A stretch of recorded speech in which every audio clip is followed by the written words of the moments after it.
Single dad returned from war, his neighbor said one sentence that changed everything. The elevator got stuck between floors. Ethan Cole felt it before he heard it, the violent jolt, the metallic groan, the sudden stillness. The overhead light flickered once, twice, then steadied into a dull yellow hum. Lily grabbed his hand immediately. "Daddy?" Her fingers were small, warm, trusting. "I've got you," he said automatically. He always said that. The problem was, lately he wasn't sure it was true. He pressed the emergency button. No response. The building was old. The kind that promised historic charm, but delivered unreliable wiring and peeling paint. Lily's breathing changed. He noticed everything about her breathing now. "It's just a pause," he said calmly. "Elevators pause." "They don't pause," she whispered. He crouched in front of her, forced his voice to stay steady. "Look at me, Bug. Count with me. 1, 2. A voice crackled faintly through the speaker overhead. "Maintenance is on the way." Then another voice, not through the speaker. From outside. From the hallway. "I told them that elevator hasn't worked right since May." It was a woman's voice. Clear. Frustrated. Footsteps. Then closer. "Hey, you in there?" Ethan stood. "Yeah." "You got a kid with you?" "Yes." Pause. Then softer. "Okay. Listen to me. It's not going to drop. It's not going to fall. It's just old and dramatic." Lily gave a tiny laugh at that. Ethan didn't, because his heart was hammering too hard. The woman's voice came again, quieter now, like she'd stepped close to the door. "You can stop pretending you're not shaking." He went still. "I'm not." "You are," she said gently. "I can hear it in your breathing." Silence swallowed the small space. And then she said the sentence. "You don't have to be the strong one every second." Something in his chest cracked so sharply it almost hurt. He hadn't realized how hard he'd been holding himself together. It took 14 minutes to fix the elevator. 14 long minutes of counting, steady breathing, and a stranger's voice talking through the door about nothing. About her cat, about how the landlord ignored complaints, about how she once got stuck in there for 37 minutes and survived. Lily eventually relaxed. Ethan did not.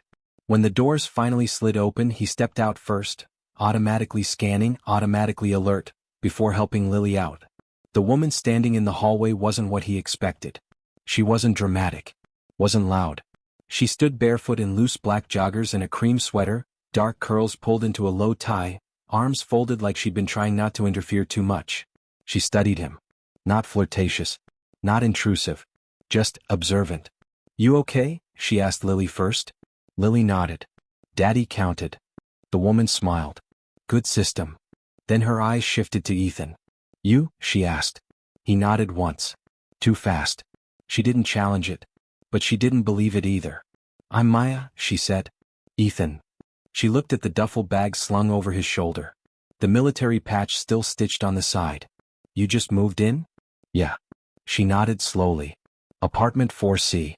Across from you." He didn't know why that felt significant. Maybe because she'd just heard the tremor in his breathing. Maybe because she'd seen him not composed. Maybe because she hadn't made a big deal about it. As Lily tugged his sleeve to go inside, Maya said quietly, "Walls are thin here. If you ever need noise to not feel so loud. I play music most nights." He met her eyes. She wasn't offering help. She was offering understanding. And that was more dangerous. That night he didn't sleep. He sat at the edge of his new bed, staring at the ceiling fan that ticked every rotation. Chicago was louder than he remembered. Cars. Sirens. Voices. His body reacted to every sound like it meant something. Like it required response. Across the hall, soft music drifted under the door. Piano. Slow. Intentional. He didn't know the song. But it wasn't chaotic, that it wasn't sharp. It felt grounding. Lily stirred in her room. He stood immediately. She wasn't crying. Just turning over. He stood in her doorway longer than necessary. "You don't have to be the strong one every second." The words echoed again. He hadn't been anything but strong for years. Through divorce. Through deployment. Through custody hearings where he kept his jaw tight and his voice even. Through Lily asking, "Why doesn't Mommy want to live with us?" He never let himself break. Not once. Because if he did, who would hold it together? The music across the hall shifted into something softer. For the first time since returning home, his shoulders lowered. Just slightly. And he hated how much that scared him. The next morning he opened his door at the exact same time Maya did. They paused. You survived night one, she said. Barely. She smirked faintly. You grind your teeth. He blinked. What? Walls are thin. Heat crept up his neck. Sorry. Don't apologize, she said easily. Just, maybe try sleeping before 3 a.m. You assume I was awake. She gave him a look. He almost smiled. Almost. Lily popped out behind him. Are you the elevator lady? Maya crouched slightly, keeping distance. That's me. You talked a lot. I panic talk. It's a skill. Lily considered that seriously. Daddy doesn't talk when he panics. Maya glanced up at him. Is that right? He shifted. We should get going. Lily waved. Bye. Maya stood, stepping back into her apartment. Before her door closed, she said softly, not accusing, not prying, You don't have to hold everything up alone, Ethan. He didn't respond. But he didn't shut the door quickly either. And that, for him, was already something new. The smoke alarm went off at 2:17 a.m. Not a real fire. Just a dying battery. But Ethan was on his feet before the second beep. Heart racing. Vision sharp. Every nerve pulled tight. Lily screamed from her room. He was already there. It's okay. It's okay. I've got you. She threw herself into his arms. He held her too tight. The alarm kept chirping. Every 40 seconds. Sure. Predictable. But his body didn't care that it was predictable. His breathing went shallow. It's just a sound, he whispered to Lily. But it wasn't just a sound. It was sudden. It was invasive. It was control ripped away. Another chirp. Lily covered her ears. Then, a knock on the door. 3 firm taps.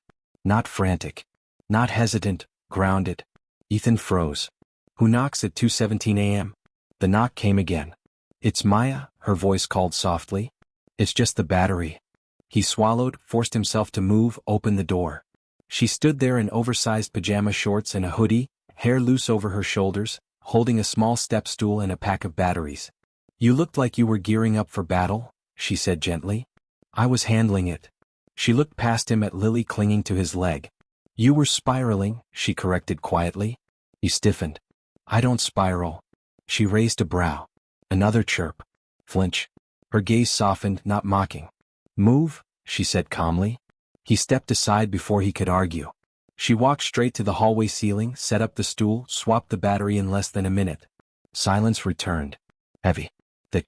Loud in its absence. Lily slowly uncovered her ears. All done? She asked. All done, Maya said. Ethan was still standing rigid in the kitchen.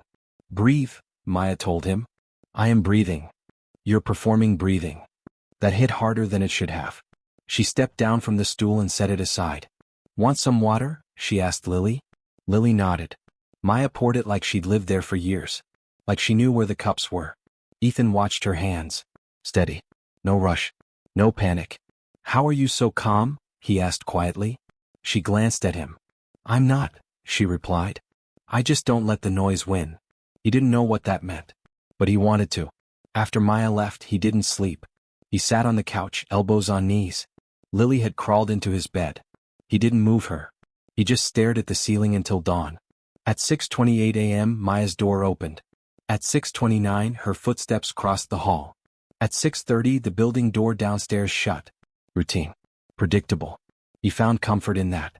At 7:05, there was a knock. He opened the door. She held 2 travel mugs. Peace offering, she said. For what? For calling you out. He took the mug. You didn't call me out. I did, she said easily.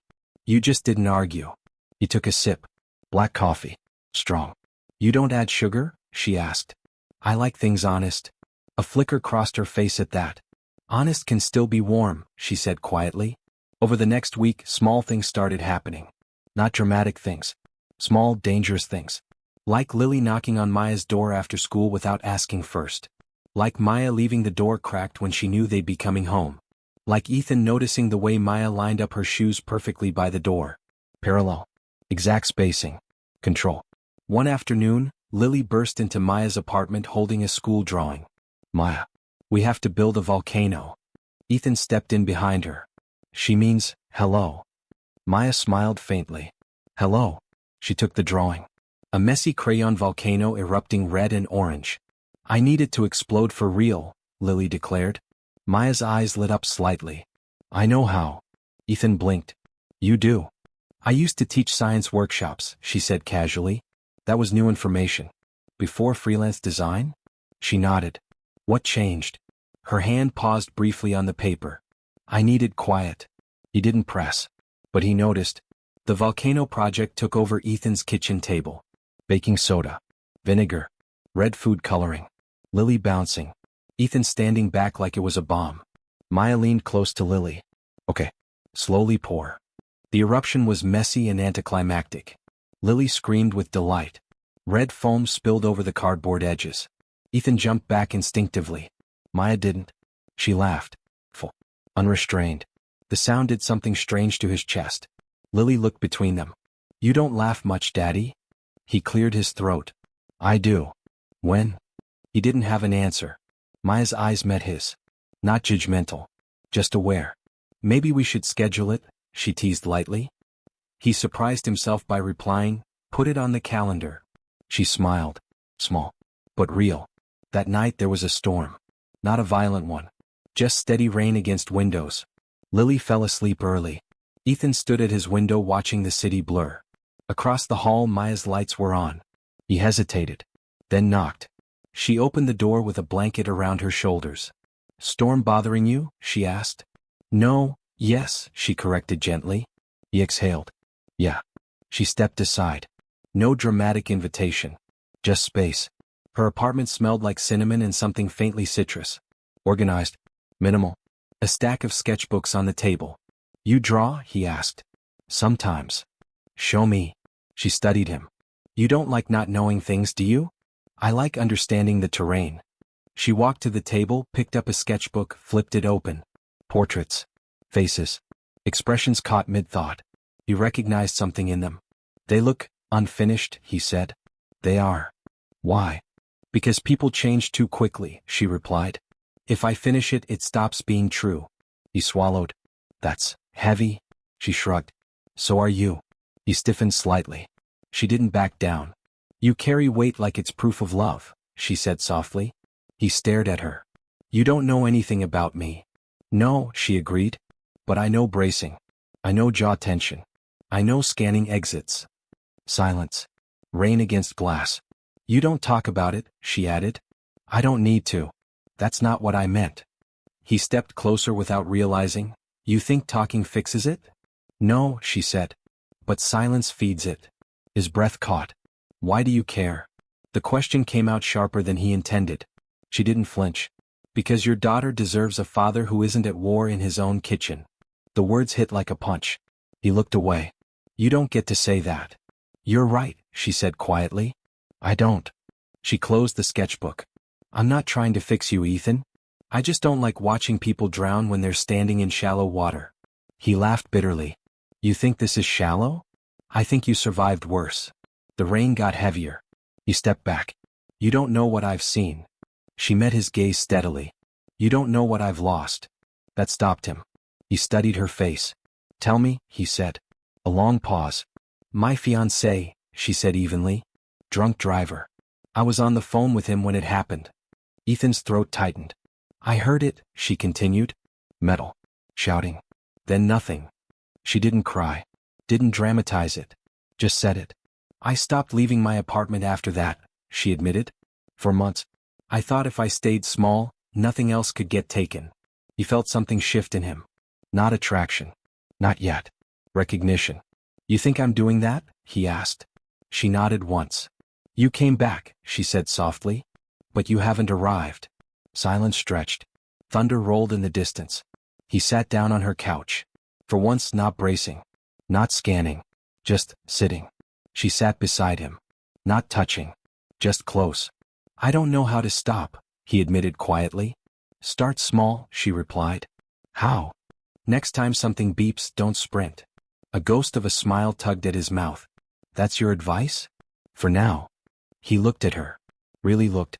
And something dangerous began to bloom. Not fireworks. Not infatuation. Something steadier. Something that felt like oxygen after holding breath too long. The next morning Lily asked, Is Maya coming over again? Maybe. Do you like her? He nearly choked on his coffee. She's nice. That's not what I asked. Kids were terrifying. He rubbed the back of his neck. She's steady? Lily smiled. You need steady. He stared at his daughter. You're 6. I'm observant. Across the hall, a door opened. Footsteps. Routine. Predictable, steady. And for the first time since coming home, Ethan didn't feel like he was standing alone against the noise. He wasn't fixed. He wasn't healed. But he wasn't invisible anymore. And that scared him almost as much as it steadied him. The first time Ethan almost kissed her, it was over burnt pancakes. It was stupid. It was domestic. It was dangerous. Lily had insisted on making breakfast by herself, which translated to flour on the ceiling and batter on the dogless floor. Maya had come over because she just happened to bake extra blueberries and just happened to have whipped cream in her fridge. Ethan stood at the stove, flipping something that was more charcoal than pancake. Lily gasped dramatically. Daddy? It's black. It's caramelized. It's dead, Maya corrected gently from the counter. He shot her a look. She raised both hands. I support delusion, but that pancake is gone. Lily giggled. He tried not to. The apartment smelled like smoke and sugar and something warm that didn't have a name yet. Maya stepped closer to the stove. Move. I can cook. You're committing violence. He moved. She took the spatula from his hand without brushing his fingers. Not accidentally. Intentionally not. He noticed that. She poured fresh batter with controlled precision. Low heat, she muttered. You rush everything. I don't rush. You do, she said calmly. You rush sleep. You rush reactions. You rush to shield. You watch the batter bubble. You analyze everything, don't you? Occupational hazard. You're a designer. I'm observant. He leaned against the counter. You don't hover, she said without looking at him. That's what you said before. You brace, she finished. Lily climbed onto a chair. What's bracing? Ethan opened his mouth. Maya answered first. It's when you think something might fall, so you hold your arms out even before it does. Lily considered that. Daddy does that. The room went quiet. Maya flipped the pancake. Perfect golden brown. She slid it onto Lily's plate. There, she said softly. See? Not everything burns. Ethan looked at her. And for a split second, just one reckless second, he wanted to lean in. Not because he was lonely. Not because she was kind. But because she understood him without demanding he perform strength. That terrified him. So he stepped back instead. It happened subtly. He started answering texts slower. Stopped knocking at night when the city noise got loud. Pulled Lily back from spending too much time across the hall. You don't need to bother Maya every day, he told her. I'm not bothering, Lily said. I know. She has her own life. You sound weird, Lily replied. He didn't respond. Across the hall, Maya noticed. Of course she did. One evening she caught him at the mailboxes. You're building a wall, she said casually. I live here. There are walls. She didn't smile. Did I do something? No. Then why are you disappearing? He looked down at the envelopes in his hand. I'm not disappearing. You are, she said quietly. You're making us smaller. That word again. There is no us, he replied too quickly. Her jaw tightened slightly. I didn't mean, I know what you meant, he cut in. Silence. The hallway light buzzed overhead. You think this is a good idea? He asked suddenly. What? This? He gestured vaguely between them. You. Lily. Me. Getting used to something that might not last. She studied him carefully. Nothing lasts the way we plan, she said. That's not an answer. It is. You just don't like it. He swallowed. You lost someone, he said. You know how this ends. She nodded slowly. Yes, I do. And you still want to risk it? Her voice dropped. I don't want to live like I'm already grieving something that hasn't happened. That hit him harder than anything she'd said before. But fear is loud. Fear is convincing. I can't do this, he said quietly. She didn't ask what this meant. She just nodded once. Okay. That was worse. No begging. No argument. Just acceptance. And somehow that hurt more. Lily notices everything 3 days passed. Maya didn't knock. Didn't leave her door cracked. Didn't play piano at night. The silence across the hall was heavier than the noise ever was. Lily sat at the table one evening pushing peas around her plate. You're being mean, she said. Ethan blinked. What? To Maya. I'm not being mean. You stopped laughing. He stiffened. That's not her responsibility. Lily crossed her arms. You're scared. He almost snapped. Instead, he stood abruptly and took her plate to the sink. "I'm protecting us," he muttered. "From what?" she asked. He didn't answer. Because he didn't know. It happened on a Thursday. Lily had a presentation at school. Parents invited. Ethan arrived early. Sat in the second row. Maya wasn't supposed to be there. She'd said she had deadlines. But when Lily stood at the front of the classroom holding a poster about volcanoes, the same messy red eruption they'd built together, Maya slipped quietly into the back of the room. Ethan saw her. Their eyes met briefly. She didn't wave. Just gave Lily a thumbs up from the doorway. Lily's face lit up. She spoke louder. Confident. Animated. When it was over, Lily ran straight past Ethan. Straight into Maya's arms. "You came." "Of course I did." Ethan felt something twist in his chest. Not jealousy. Not anger. Fear. Later, outside the school, he pulled Maya aside. "You can't just show up like that." Her brows drew together. "Why?" "Because she's getting attached." Maya's expression shifted. "She's 6. She attaches." "That's not fair." "What's not fair?" she asked quietly. "Letting her think you're staying." Maya went still. "I never said I was leaving." "You don't know that." Her voice trembled slightly, not weak, just contained. "Neither do you." Cars passed behind them. Kids shouted in the distance. He felt cornered. "You think I don't see it?" she asked. "The way you look at the door like something's about to break through? The way you flinch when she laughs too loud?" He stepped back. "You don't get to analyze me in public." "I'm not analyzing. I'm caring." "I didn't ask you to." The words hung in the air like something ugly. She swallowed. "No," she said softly. "You didn't." She walked away before he could fix it.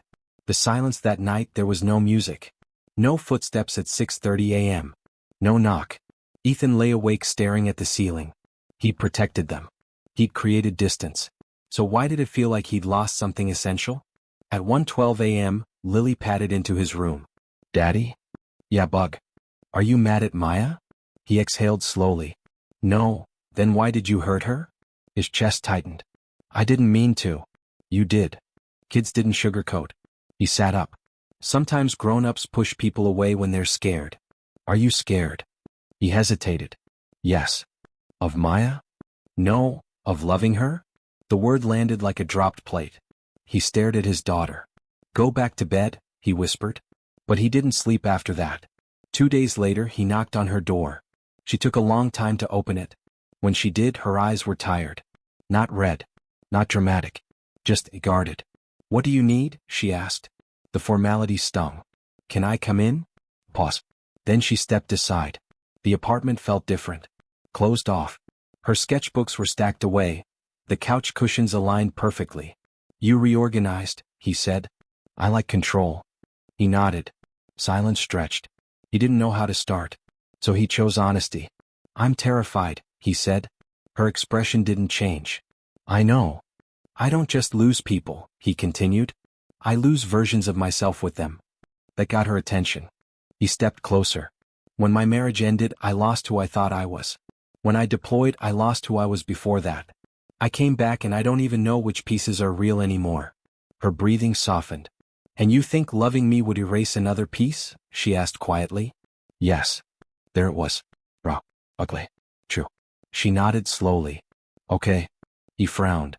"Okay. Okay. I understand that fear." "You're not angry?" "I am," she admitted. "But not at your fear. At the way you weaponize it." That hit. "You don't get to decide you're protecting me," she continued. "You don't get to decide Lily's resilience. You don't get to make choices for all of us just because you're afraid." He ran a hand through his hair. "I don't know how to do this without wrecking it." "Then stop trying to control the outcome." He laughed bitterly. "That's not helpful." She stepped closer. "Yes, it is. You're not God, Ethan. You can't pre-grieve every possible loss and call it strength."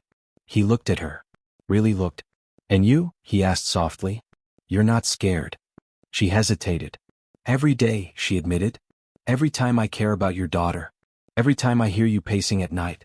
Every time I imagine building something and watching it fall apart." "Then why stay?" Her voice cracked slightly. "Because I would rather feel something real and risk it than live half alive." The words settled between them. He stepped closer. Close enough to see the faint scar near her eyebrow. Close enough to feel her breath. I don't know how to promise forever, he whispered. I don't want forever, she replied. I want honest. Silence. Then, I love you, Lily's voice called from the hallway. They both turned. She stood there in pajamas holding her stuffed rabbit. I love you both, she added sleepily. The air shifted. Ethan looked back at Maya. Tears welled in her eyes, not dramatic, just full. I'm not asking you to be fearless, she said softly. I'm asking you to stay. His chest ached. Not from panic. From truth. He reached for her hand. This time she didn't pull away. And this time he didn't step back. Next part will introduce the external threat and the crossroads decision. Something that forces Ethan to choose between emotional safety and real commitment. And the ending will feel earned. Quiet. Warm. Like exhaling after holding your breath for too long. The email came at 5:42 a.m. Ethan was already awake. He always was. He sat at the kitchen table, laptop open, coffee untouched, watching the screen like it might explode. Subject: Senior Security Consultant, Immediate Placement, Washington, D.C. He stared at it for a long time before opening it. Higher pay. Government contract. Housing stipend. Private school assistance. Structured environment. Predictable. Safe. The kind of offer that made people say, you'd be crazy to turn that down. He leaned back in his chair. Across the hall at exactly 6:30, Maya's door opened. Footsteps. Routine. Steady. His chest tightened. The job would mean moving within a month. New city. New school for Lily. No thin walls. No elevator that stalled. No woman across the hall who saw through him. He closed the laptop. Then opened it again. Then closed it. At 6:42 there was a soft knock. Not rushed. Not tentative. Maya. He opened the door. She held 2 mugs like she used to. But her eyes searched his face immediately. What happened? She asked. He exhaled slowly. I haven't said anything yet. That's not what I asked. He stepped aside. She walked in.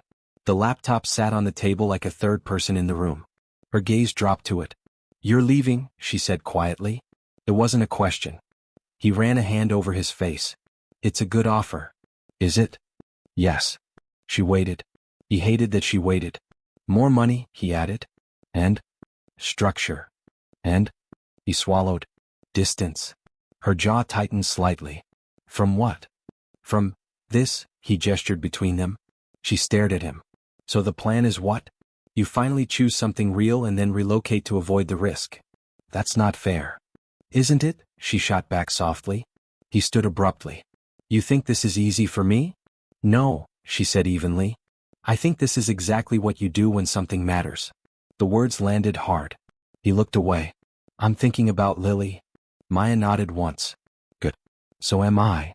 Silence stretched thick between them. You think she won't notice? Maya asked gently.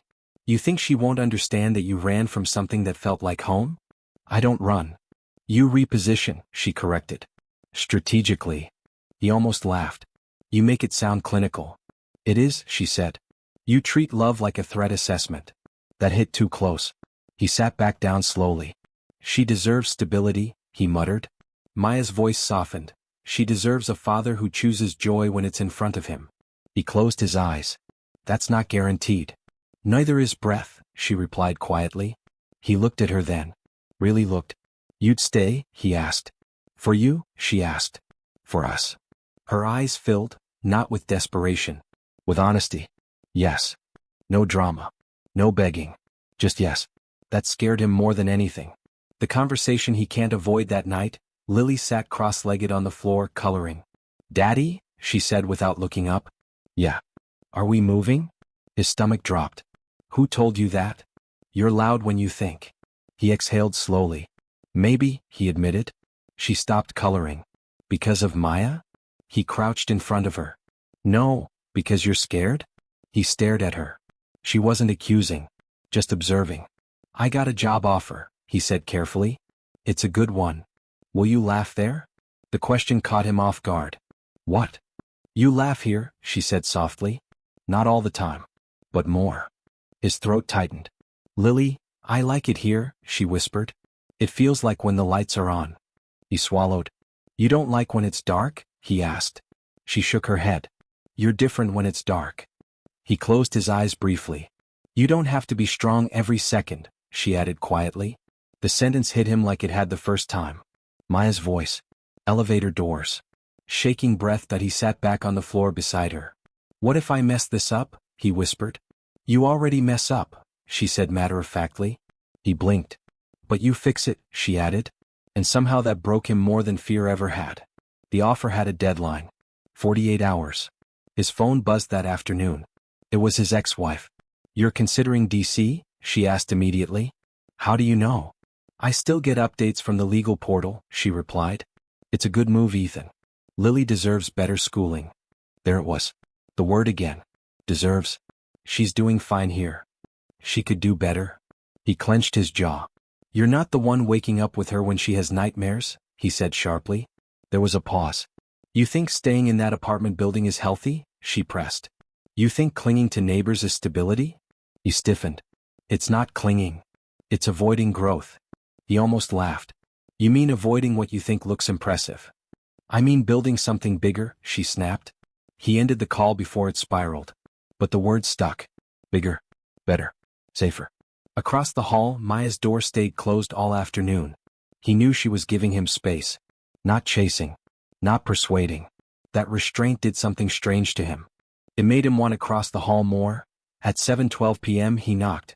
She opened the door slowly. I need to know something, he said. Okay. If I stay, if I turn this down, and something happens later, if we fall apart, will you blame me? Her expression shifted. Do you think I'm that small? She asked gently. No. I need to know. She stepped closer. If we fall apart, she said quietly, it won't be because you chose us. It'll be because we stopped choosing each other. He exhaled shakily. I don't know how to do halfway. Good, she replied. I don't want halfway. Silence. You're not my trauma, she continued. You're not my replacement for what I lost. You're not a rescue mission. He swallowed. And you're not my threat, she added softly. You're my chance. His chest tightened painfully. I don't want safe, he admitted. Then stop chasing it, she said. He let out a breath he felt like he'd been holding for months. I'm scared, he said again. I know. She reached for his hand first this time. Not dramatic. Just steady. And I'm still here. The next morning he opened the laptop. The email stared back at him. He typed slowly. Thank you for the opportunity.